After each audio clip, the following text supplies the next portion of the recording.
ఈరోజు దేవుని వాగ్దానము, నా జనులు నా ఉపకారములు తెలుసుకుని తృప్తి నందుదురు, ఇదే యెహోవా వాక్కు. దేవుడు ఈరోజు మనకు వాగ్దానం చేస్తున్నాడు.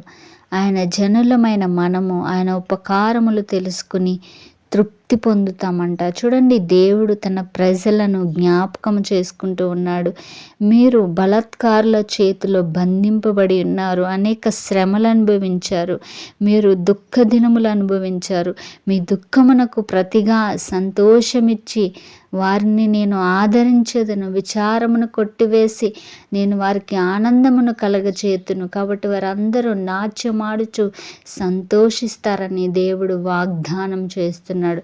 కాబట్టి భయపడవద్దు. బలాత్కారుడైన సాతాను మనల్ని ఎన్నో విధాలుగా బాధించి, శ్రమపరిచి, దుఃఖపరిచి, మరి మనల్ని కన్నీటి మయములో నింపివేసినప్పుడు మన దేవుడు మనలను జ్ఞాపకం చేసుకుని ఆయన మన యొద్దకు వచ్చి మన దుఃఖమును నాట్యముగా మార్చి సంతోషాన్ని ఇవ్వబోతున్నాడని ఈరోజు దేవుడు వాగ్దానం చేస్తూ ఉన్నాడు. వాగ్దానం చేసిన వాడు నమ్మదగిన దేవుడు గనుక తిరిగి నీవు మిక్కిలిగా సంతోషిస్తావు.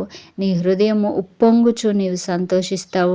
దేవుడు త్వరపడి నీ జీవితంలో ఈ కార్యములు జరిగిస్తాడు.